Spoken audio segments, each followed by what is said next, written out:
un lugar de encuentro para el talento venezolano, dentro y fuera de nuestro país. Continuamos por todos los medios con Mingo. Otro nivel. Vamos a saludar, amigos, vamos a darle la bienvenida. Qué bueno, le estaba comentando a Erika y a nuestro auditorio. Qué maravilla que está con nosotros María Alejandra Aristeguieta, ex embajadora, defensora de derechos humanos, especialista en diplomacia multilateral, internacionalista. Bueno, ustedes la conocen. ¿Cómo estás, María Alejandra? Un abrazo de parte de todo el equipo del programa y de Radio Caracas Radio para ti y para toda tu familia.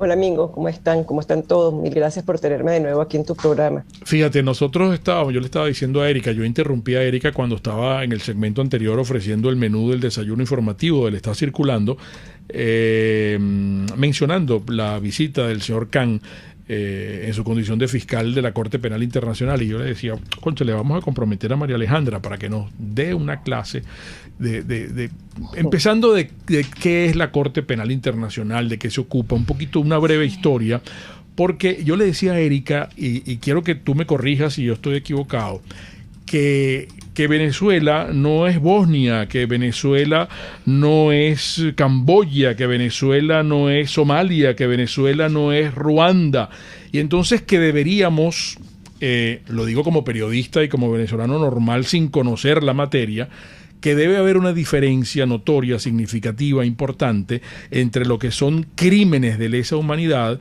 y violaciones de derechos humanos. Entonces yo no sé en qué lugar nos evaluará el señor Khan y todas las personas que vienen a saber qué es lo que está pasando aquí en Venezuela, si el régimen de Maduro califica para ser violador de derechos humanos o si califica para abrir una investigación sobre crímenes de lesa humanidad. Bueno, estás planteando un cerro de cosas. Vamos a organizar las ideas para ver cómo podemos transmitirle al público de manera sencilla esto. Lo primero yo creo que es que tenemos que aclarar o diferenciar. Los crímenes de lesa humanidad son estos crímenes que por su magnitud, por la manera como han sido ejecutados, constituyen, entran en este rango, pasan un umbral.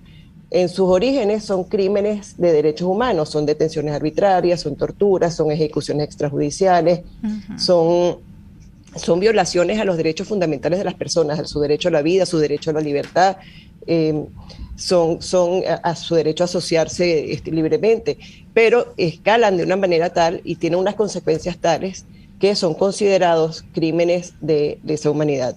Para que sean considerados de esta manera, también deben tener un elemento adicional, que es que sea una política sistemática y generalizada por parte del Estado.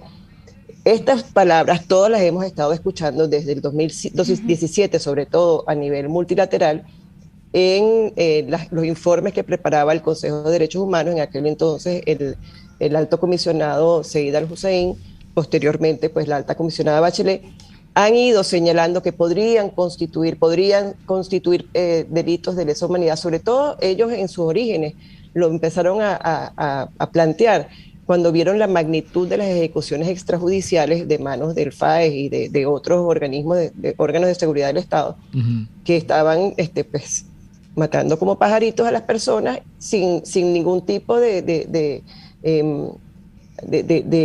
razón, ni tampoco, porque no hay razón nunca para acabar con la vida de una persona, pero sin ningún tipo de orden jurídico que justificara aquello, ¿no? Los casos de guerra, los casos de crímenes de guerra son distintos. Por supuesto, tiene que estar en un estado en el que existe un conflicto armado, y en Venezuela, a diferencia de todos estos países que señalabas hace momentos, no existe un conflicto armado. Y también son calificados, entran dentro de esta calificación bajo el artículo 7 del Estatuto de Roma, que es el instrumento jurídico que se utilizó o que se aprobó Naciones Unidas para crear, que se negoció dentro del marco de Naciones Unidas para crear esta institución que no es una institución de Naciones Unidas, aunque funciona de una manera muy similar y que nace de Naciones Unidas, ¿no? Entonces, esto un poco resume lo que estás planteando. Existen, por supuesto, países países que no están en guerra o que no están en una situación como una situación de conflicto armado. Y estos países, por ejemplo, Nigeria, en el caso de Nigeria, son casos específicos de situaciones específicas que sucedieron en ese momento, como por ejemplo esta matanza que hubo de manos de la organización Boko Haram, que hoy en día se considera un crimen de lesa humanidad. Claro. Entonces, son elementos, digamos, hay una serie de elementos que se toman en consideración para poder determinar si son o no son, si hay bases razonables para pensar que son crímenes de lesa humanidad, y hay otra serie de elementos que se toman en consideración para considerar que son crímenes de guerra. Claro. Ahora, como nosotros invitamos a nuestra audiencia para que comenzaran a participar antes de que tú estuvieras con nosotros en el segmento anterior, Erika tiene aquí represadas varias inquietudes muy interesantes de nuestros amigos oyentes para que comencemos a satisfacerlas. Yo solamente quería una precisión tuya. ¿Cuáles argumentos o cuáles aspectos se consideran para determinar que es política de Estado los crímenes de lesa humanidad? Mira, hay una serie de elementos que considera, más que considerar los crímenes de lesa humanidad, o sea, el umbral, lo que hay una serie de fases en las que entra la Fiscalía de la Corte Penal Internacional para determinar si esos crímenes que le han sido remitidos a ellos son de la competencia de la Corte y por lo tanto entonces son considerados crímenes de lesa humanidad. Claro. Y estos son, por ejemplo, la veracidad de los hechos, la magnitud de esos hechos, si esos hechos ocurrieron dentro de un Estado que es parte del Estatuto de Roma, si el nivel, la amplitud de estos hechos y el alcance de estos hechos pueden llegar a ese umbral, y ahí pues entra entonces esta consideración que son de manera masiva, que son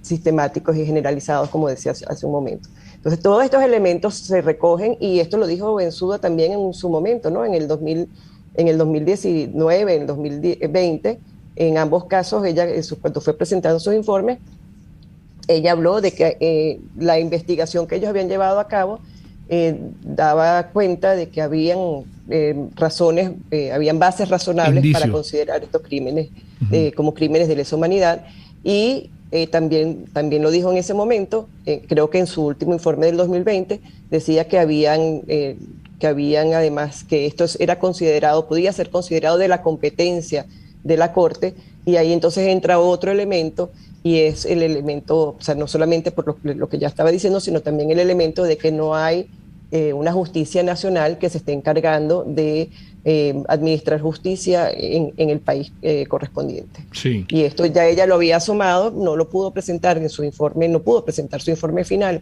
sobre Venezuela, pero ya lo había asomado en diciembre del año 2020. Es María Alejandra Aristeguieta, y Erika te quiere saludar y tiene muchos planteamientos para ti. Vamos a ver cómo hacemos para resumir. Buenos días, María Alejandra, ¿cómo estás? Hola Erika, ¿cómo estás? Por aquí tenemos al señor Ricardo Isea, quien te pregunta, quizás un poco después de ver las fotos en las que aparece el fiscal Karim Khan junto al señor Nicolás Maduro, él pregunta: ¿ha existido otro caso donde un fiscal de la Corte Penal Internacional haya sido recibido por Corea del Norte, Cuba, o en su momento por Gaddafi, Saddam Hussein o en Palestina? También te preguntan si esta visita que está haciendo el señor Karim Khan a Venezuela acelera o retrasará más este proceso.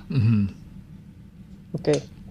Bueno, yo no tengo conocimiento de todas las visitas que han hecho los distintos fiscales. Este es el tercer fiscal. Primero estuvo Moreno Campos, luego estuvo Fatou Bensouda, y este que está apenas empezando su mandato de 9 años. Sí te puedo decir que han visitado una serie de países. La mayor parte de estos países son países que están en estado de guerra, han ido a Sierra Leona, han estado en África Central. Fatou Bensouda estuvo en Nigeria, donde por cierto se reunió con víctimas y representantes de la sociedad civil. Karim Khan recientemente en agosto estuvo en Sudán. justamente para hablar del traslado de Omar al-Bashir, que está en este momento preso en Sudán, de trasladarlo a La Haya para iniciar su juicio. Y ahí también se reunió con víctimas y se reunió con representantes de la sociedad civil. Entonces, mira, primero depende de si lo invitan o no lo invitan. Yo no sé si Corea del Norte lo vaya a invitar alguna vez a algún fiscal. No sé, en otros casos no sé si fueron invitados, pero lo que sí sé es que en todos los casos que yo he podido revisar y a los que he podido tener acceso, en todos los casos tienen reuniones oficiales, tienen reuniones con con las autoridades de ese país, y tienen reuniones también con diplomáticos, con fuerzas vivas del país, con la sociedad civil, con las víctimas, etc. Entonces, claro, la foto del fiscal con Maduro, pues es una foto muy desagradable para todos, pero forma parte de estas visitas. O sea, ahí hay algunas voces bastante expertas que dicen que él no se puede reunir en este momento con todas las partes, pero según lo que yo tengo entendido y lo que yo he revisado e investigado, yo tengo entendido que en todas las visitas no solamente se reúne con estas personalidades oficiales, sino que también además se puede reunir con indiciados o con acusados, se puede reunir con testigos que pueden aportar más información, y se puede reunir también con con las víctimas que han presentado sus casos. Entonces, y no se debería reunir con Guaidó, porque la situación, el caso de Venezuela es complicado, ¿no? Desde el punto de vista jurídico internacional, porque hay como un estado dual. Todavía hay países que reconocen a Guaidó y el interinato, y entonces hay una asamblea paralela a la otra asamblea del régimen y otras instituciones, una corte, etcétera. Pues no debería propiciarse también una reunión, o eso es muy romántico porque no lo va a permitir el régimen, pues, ¿no?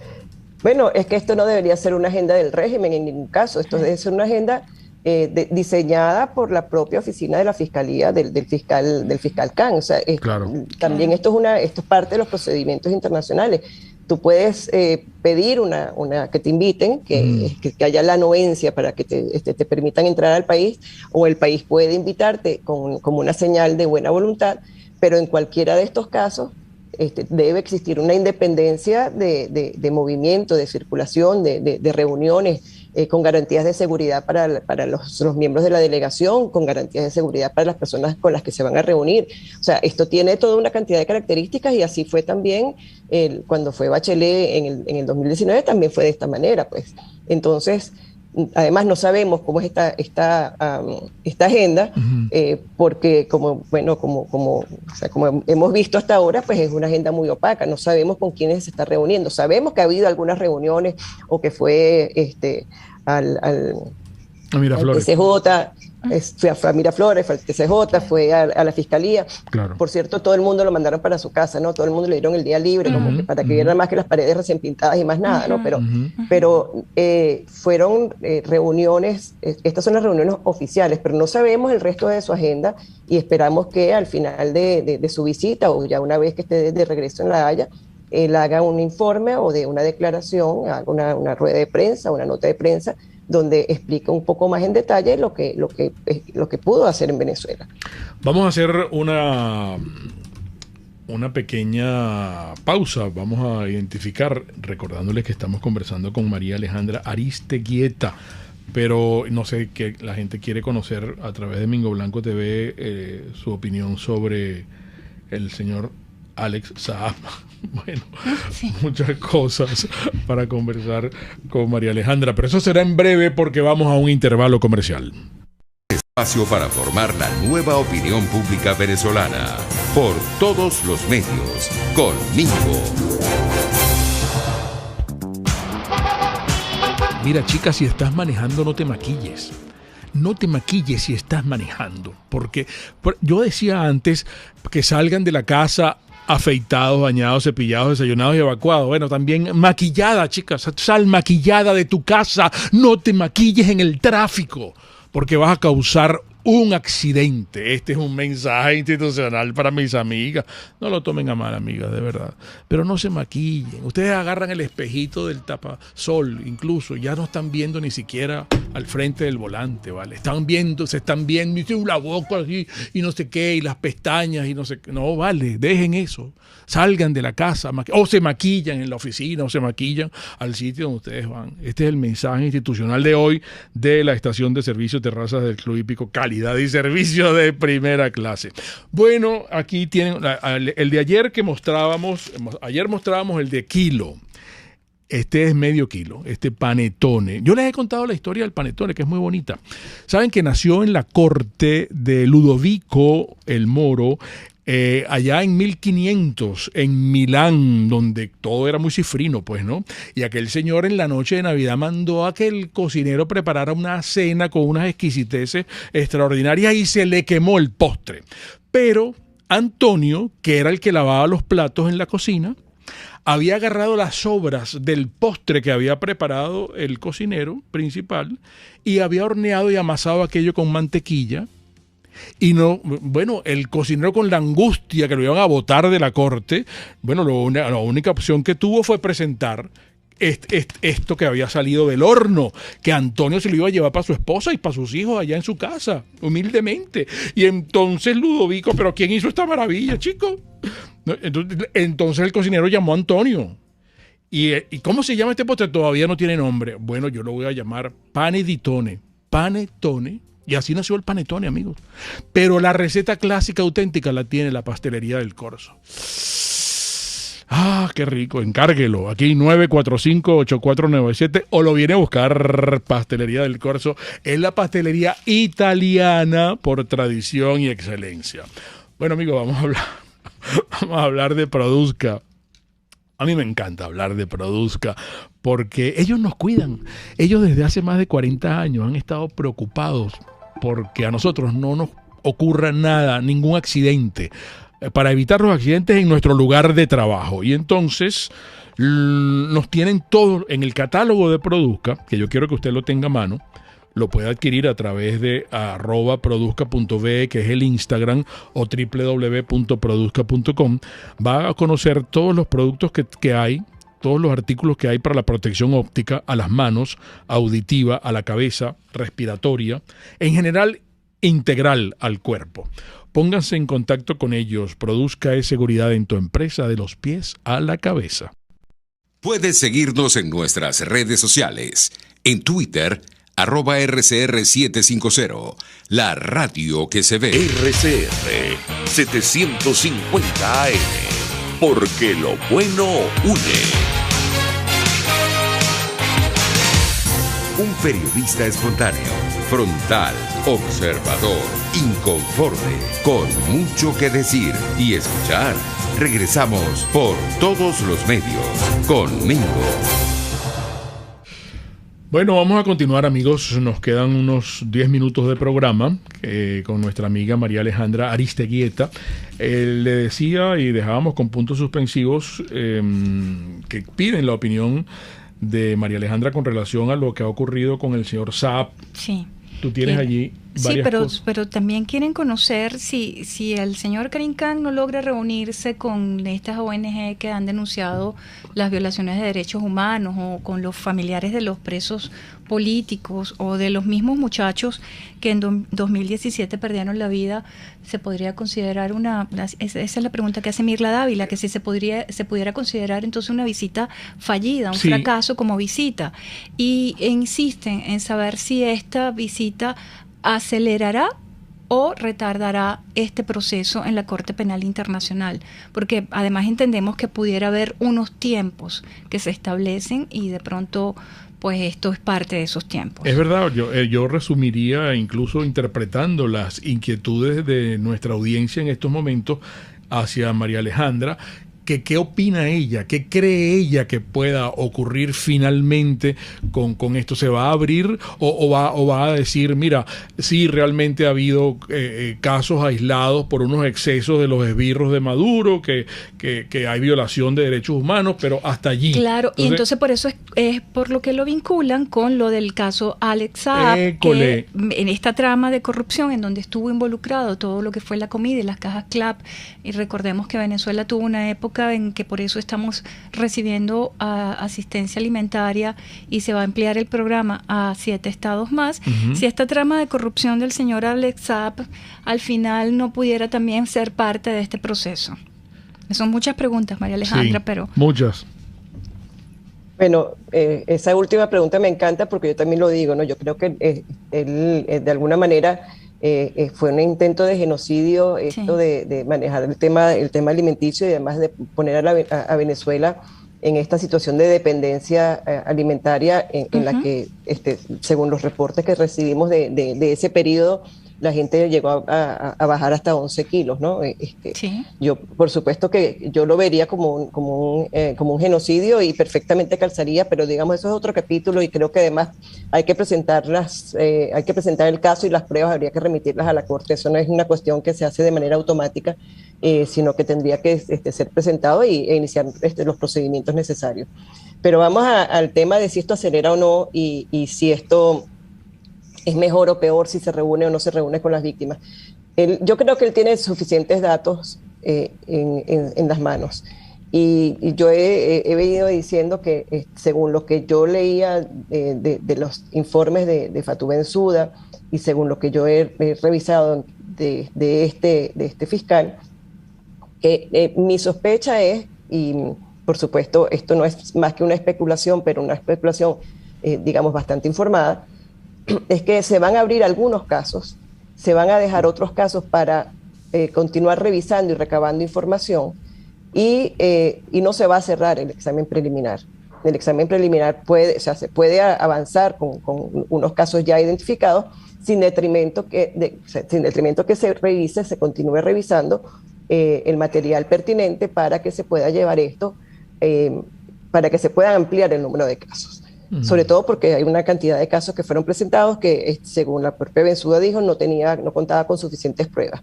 Normalmente estas visitas también tienen ese fin de tratar de recabar más información y en algunos casos de pedir que permanezca una presencia de la Corte en Venezuela para poder continuar recabando esta información, estos expedientes, testimonios, toda esta es realmente una data fundamental para poder decir, bueno, sí, aquí hay suficiente material para poder llevar estas acusaciones a efecto, ¿no?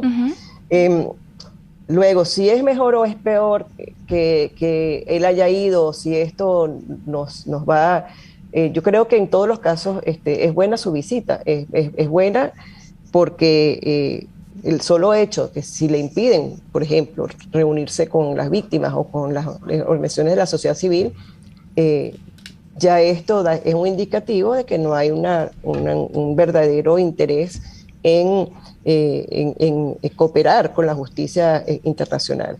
Si los casos que le van a presentar son los 3 casos estos emblemáticos, que todos sabemos que son casos un poco, digamos, bastante maquillados, donde no hay un verdadero proceso y no hay unas verdaderas sentencias y mucho menos condenas, no se pueden comprobar siquiera. Entonces, de nuevo, esto también es, como dirían los abogados, pues esto también es material de investigación. Uno puede saber por lo que le dicen y por lo que no le dicen. Y aquí pues están dejando de decir, están dejando de aportar pruebas en un sentido que es importante para él como fiscal y para su oficina. Si esto acelera o no, mira, yo no sé si al final nosotros vamos a tener un informe de él inmediatamente posterior a su visita, si él con esto va a dar un informe al final, digamos en el aeropuerto o al llegar a La Haya, de un informe y ahí entonces dé por cerrado ya la fase preliminar. No lo sabemos, no hay lapsos establecidos para que él presente su informe final. Lo que sí sabemos es que tenemos suficientes elementos ya con lo recorrido por Fatou Bensouda y que no se trata aquí de personalidades o de opiniones o digamos, de tendencias políticas en un sentido o en el otro, se trata de pruebas. O sea, la Fiscalía actúa como actuaría cualquier fiscalía del mundo, en base a pruebas. Si tiene las pruebas en la mano y ya en ese momento ella las tenía, pues debería proseguir ese camino. Ahora, que se intente una nueva medida dilatoria, una nueva táctica dilatoria, que esto es, en definitiva, esta visita es en parte eso, una medida, digamos, una invitación para dilatar todavía más ese informe final.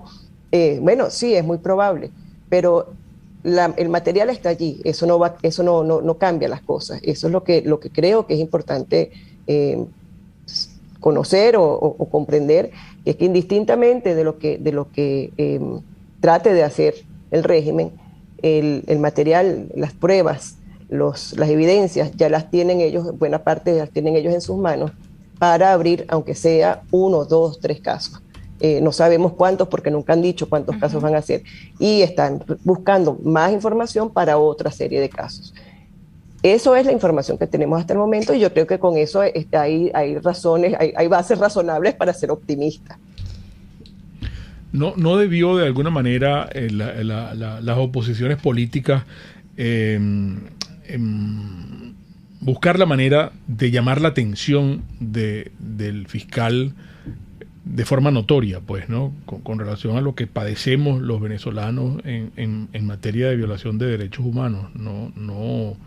Yo entiendo que están en campaña electoral, pues, ¿no? Pero ¿qué hacemos si este señor se reúne solamente con Maduro, con Tarek William Saab y con el defensor del pueblo del régimen? Entonces no se hace absolutamente nada. Moreno. Pero claro, por ejemplo, Michael Moreno frente al Tribunal Supremo de Justicia del régimen. Entonces, ¿por qué en el interinato no hay una actividad que suene campanadas mucho más fuertes y que resuenen en el individuo que está aquí en territorio venezolano y se va mañana?